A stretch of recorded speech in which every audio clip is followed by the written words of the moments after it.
Hello people, we're trying a totally new thing today. We don't know if we succeed, but if we do, if you like this video, put a like. This video is unlisted on YouTube, but still we would appreciate a like and maybe a comment. So what we're trying to do today is to discuss a project that is made with Defold. It's a very special project. It's a 3D project made with Defold. Like, once again, people post 3D project made with Defold. Fredrik?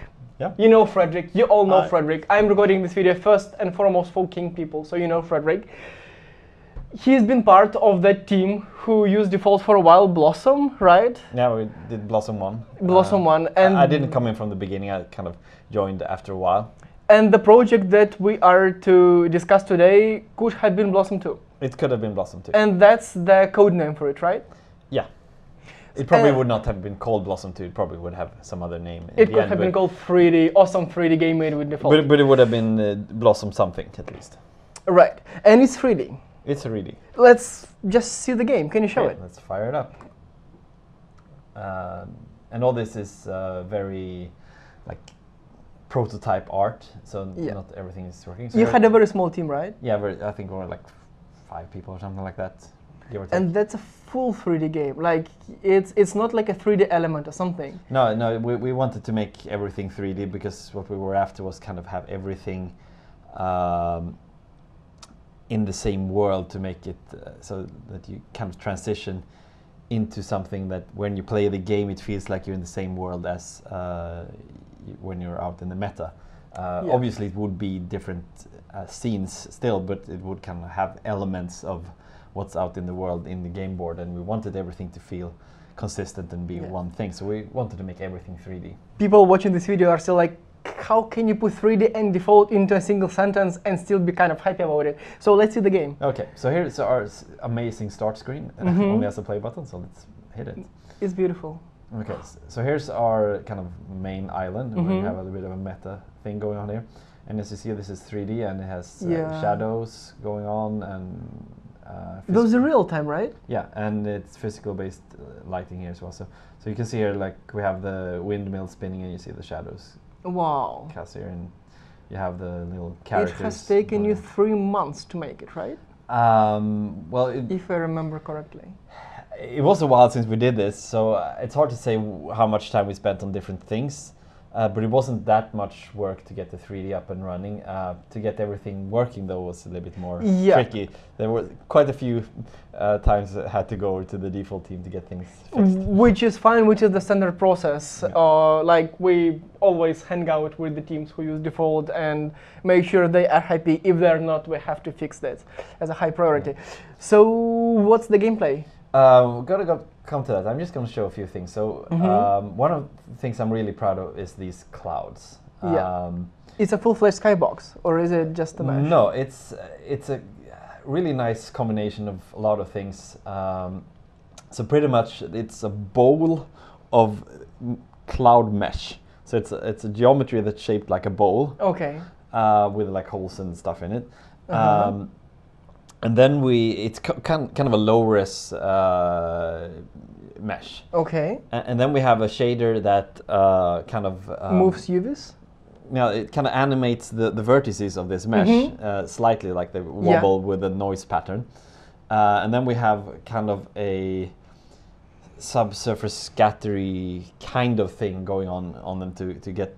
okay, that's also a shader. Yeah, a shader on that to get like this, like here's bright and here's the dark, and how that interacts with lights. But we render all this low poly mesh into a low resolution render target. Okay. And then we blur that render target. Okay, also in shader. Also in shader, yeah. It's several passes there. So first we render it into a low resolution target. We blur that. Right. And then we upscale it to full screen and put it as a background. However, when we do that upscaling, we're actually not sampling in like the regular pixel. We're using a noise pattern to sample in different places. Noise pattern as a texture? No, it's code. It's a code noise. The reason for that is that it's mobile, so you don't want to do too much texture lookups because memory bandwidth is limited. So okay, so that's some alchemy. Yeah, well, so basically what we do then is that we offset the place where you sample, and then you get this like high frequency noise going on because it's animated noise. Yeah, so you get it's this so kind of beautiful. cool thing. The problem with this, however, is that while I don't think it's very super expensive, I haven't really been able to test this properly on device. Why? And the reason for this is that I'm not sure where we are right now. I think Defold has fixed a lot of things, but back when we did this, the transform of vertices was a bit slow. Because Yes, it happened all on the CPU, and it was also I think it also has been optimized quite a lot now. Yeah. But when we did this, it wasn't. So we were quite CPU limited. Yeah, we fixed this in summer. Okay, cool. So we couldn't really tell if this was a slow shader because it wasn't our limiting factor. However, it isn't a very expensive effect, but it is a very visually nice effect. Yes, it looks very, very cool. And you get these like really impressive clouds, which are fairly cheap. And also the time of the day changes, right? You can change that. I don't have like a nice control to change that. It's pretty much based on where you're, where you are in the story kind of thing. What I can do is I can actually reset all progress, and then I can get that running. Let's see if we can do that. I think we have this debug menu, reset progress. There we go.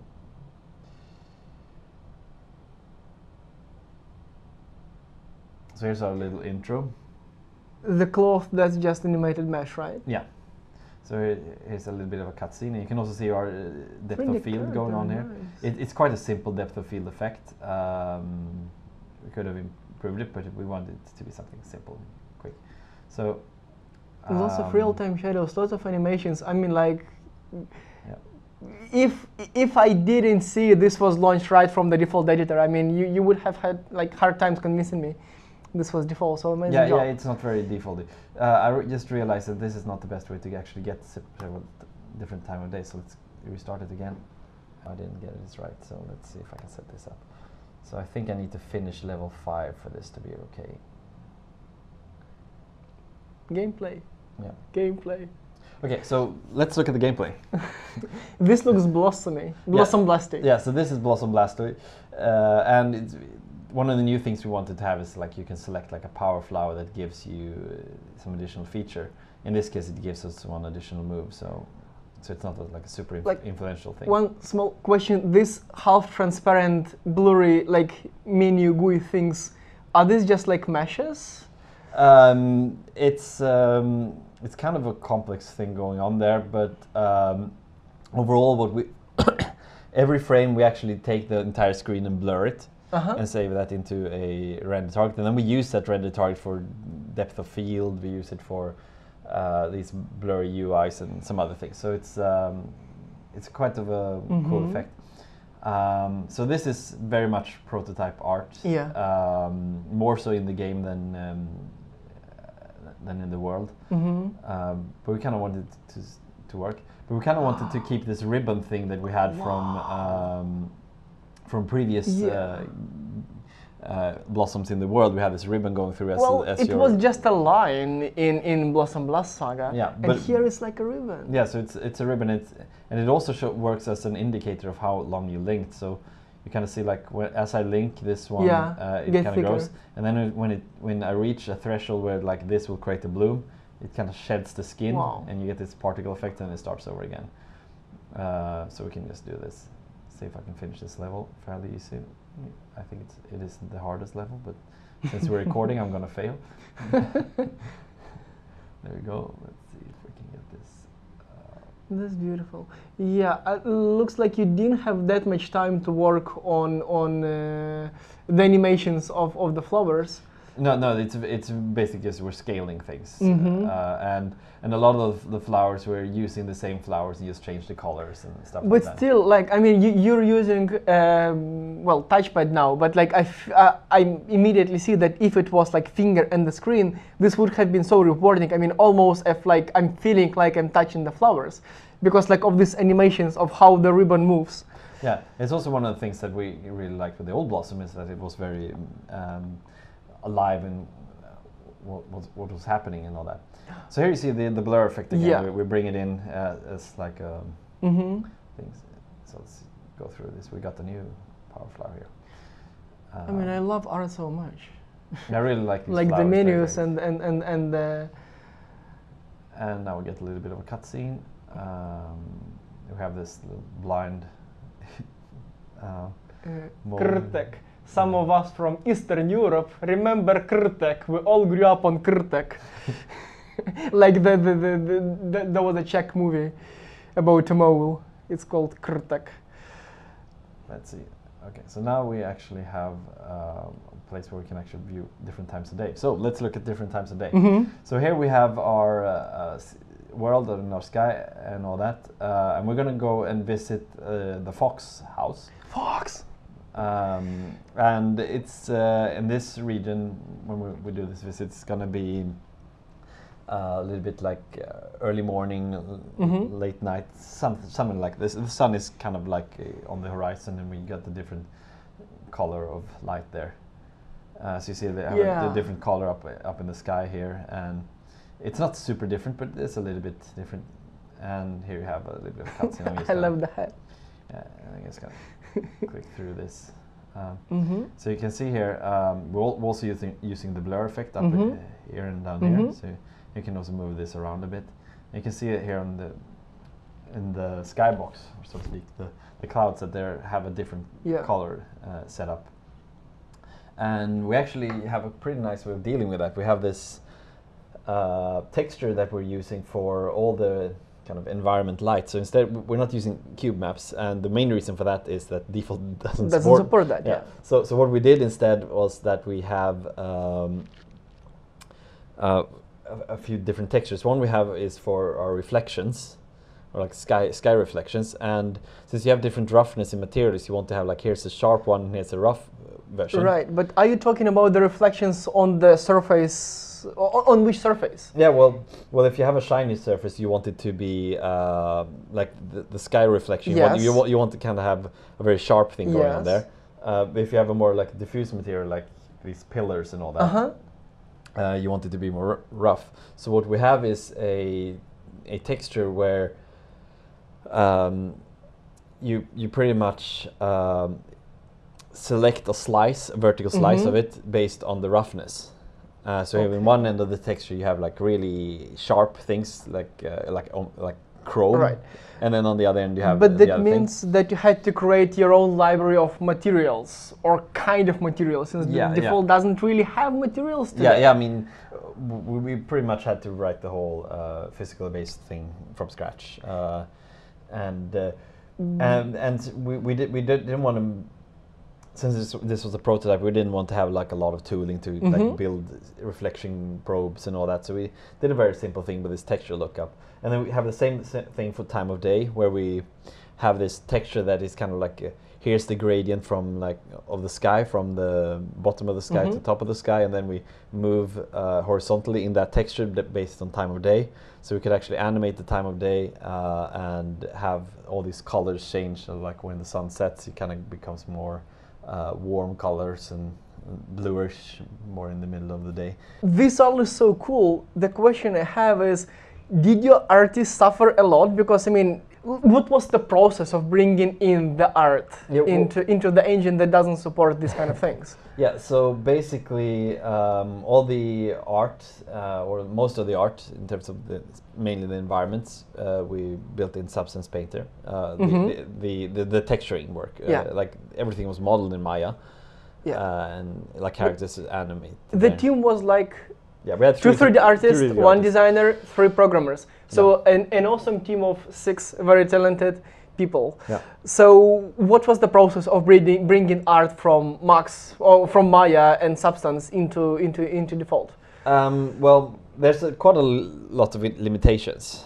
So you can only have like one object in your in the thing you import. So you need to have like here's the texture for this object, and you need to bring it in as it is.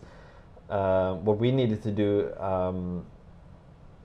in order to do certain things, we had these bones that we put out in our world scenes. Like here's is the location where this thing will get attached, and then we actually used the kind of the not the skinning, but we actually used the information from that skinning thing to know where to place certain things. You're speaking about like transforms, like right? Yeah. So as in how to arrange the 3D meshes in the world. Yeah.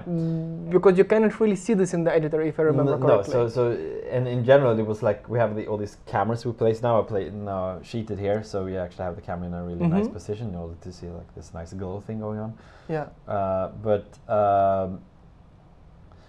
But overall, it's like you get one model with the texture, and you kind of need to set that up very much manually. And placing cameras is really hard because you can't really. There's no Defold doesn't have the concept of a camera really, so you can't like here's a place a camera and see what it does. We needed to place a game object, and that was quite a not so fun workflow. Exactly. So that's one of the things. Like if this would have proceeded, we would have really pushed the Defold team to do something. And we would have done that. And that's one of the reasons, kind of, to record this video to prove that Defold can render 3D. Look into the screen, it can, and we just need to prioritize that. Yeah. So right. And I mean, I would say like in terms of work. The biggest problems in using 3D in Defold is not so much what it can do. Sure, there are things that it can't do because it is the 2D engine mainly, but it can do quite a lot of 3D. The problem is mainly in workflow. It's like how to work with materials, for instance. It's which we don't have. Well, you have materials, but it's very much like if you want to.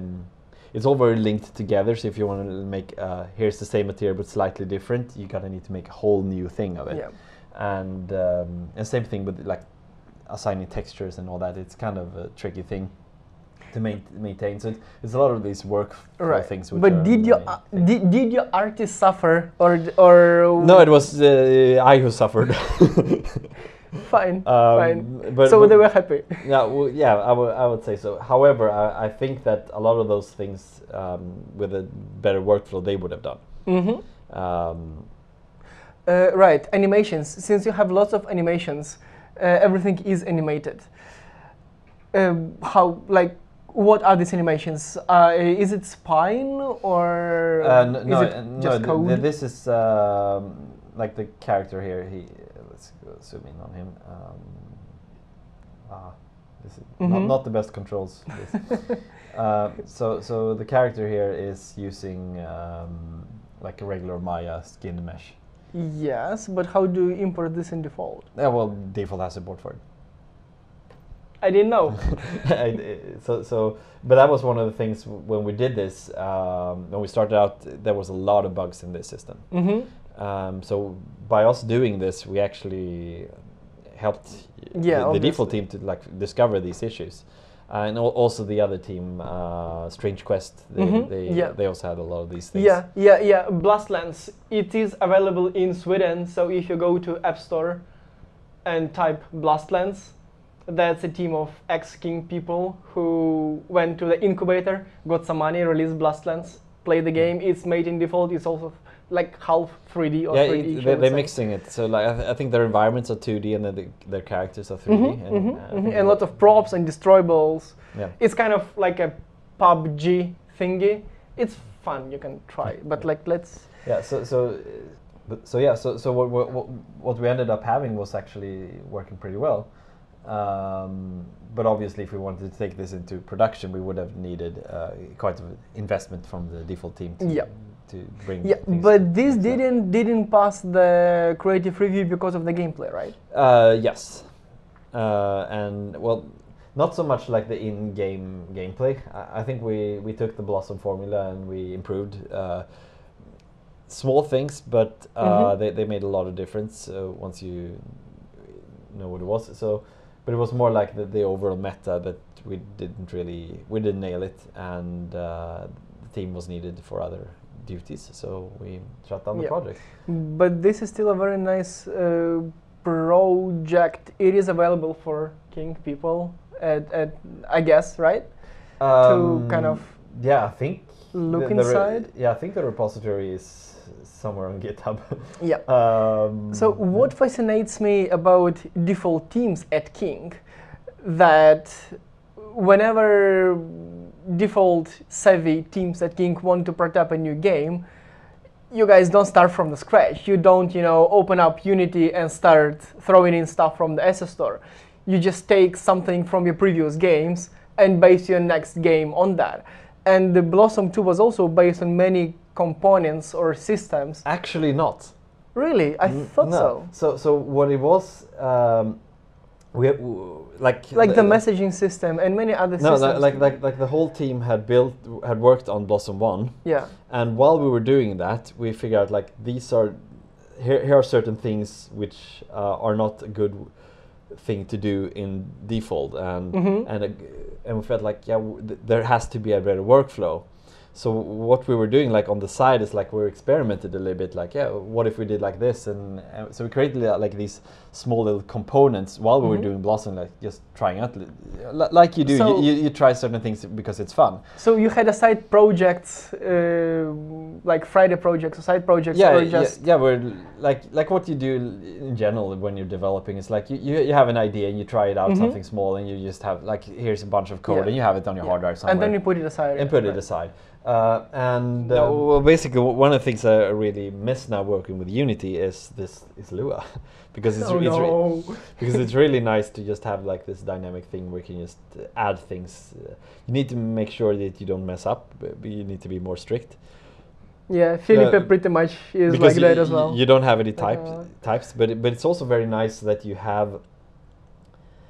Since it is dynamic, you can add things, like here's a table and just add things, so you don't need to like subclass and make everything. It's very easy to extend things. You don't need to like, here's my provider that creates these things that you will use, so I can customize, and then it pushes that in. It's just like, okay, here's the thing, add it, and it's very lean that way. Yes, we could dive into object-oriented programming versus like Lua style. Here is the thing, here is the message, but kind of reactive. Overall, I would say it is very nice to just have this thing where you write your code fairly procedural, and you have your data as objects, and you just add stuff to it and pass it around. Like now that you spend lots of time with Unity, and you can compare like maintenance of the code in Unity and C# where you have Visual Studio, and here where you don't have Visual Studio on Lua. So do you think it's much easier to follow big code base in Visual Studio /C# than with Lua? It depends, like always. Like if I would say, like if I bring up the Blossom 1 code, it's not easy to follow it, because it's very easy to in Lua, since you can't do anything at all times, it's very easy to get lost. So you need to make sure that you don't build too big systems. You build like small things that are. You try not to write object-oriented code. You write procedural code. Yeah. Sure, you have objects that you deal with. So there's a little bit of that, but but that's a different thing of having objects versus writing in like. Yeah. You shouldn't really encapsulate things, for instance, too much in Lua. It's better to like think everything is public and you just work with that way. So the answer is indeed it depends. It depends, but I mean, like I would say in this code base we had a developer who came in a bit later, was experienced with Lua and had worked on Blossom 1, but had been on a different project. But he got into this structure of how this worked really, really fast, because this was our second Defold project. We knew what we were doing, and it was also like kind of the same game, and it's not that common that you actually get to make the same thing twice and with the learnings from the first one. So we actually had built things in a way that was fairly easy to get into, and he could do it quite quickly. So I would say, for being sure there's some prototype things in here whether we just threw together, but overall as a prototype it's a really nice code. Because it's easy to get into. And you could have brought this code like from prototype to pre-production pretty much, right? Like you wouldn't need to refactor that much. Mainly the meta. Meta would probably have been thrown out and rewritten, but like the gameplay code and the overall structure of the project. Yeah, that's pretty solid. So it's kind of, if you're very careful with the Lua, you can get something really nice, and once you get into that mindset of how to work with make it smaller, it's not that hard, but you can really mess up if you want to. So if you really want to, because Defold kind of forces you to do it like a very default way, and punishes if you don't. Yeah. So pretty much I would say it's Lua requires more of you as a programmer. Because you don't have all these type checks and all that, so you kind of need to make sure that you keep this in your head. Yeah, and you need to keep yourself in check. However, what the benefit that you get from that is that you actually keep yourself in check, and you actually don't build these big things, which can be problematic even if you have a type language. Yeah. But sometimes you do need to build big things, and then sure you're gonna have some problems at some. So we had a very fun discussion. I mean, and we can follow up more, but like people are getting bored and like looking into the watches, like. So let's like as a final note, do you think you would have succeeded with this project if it wasn't done with Defold, because it's still a 3D project? If it was done with a dedicated 3D engine. So like if we build this in Unity, for example, would we have been greenlit? Is that what you're asking? I don't think that would have made a difference.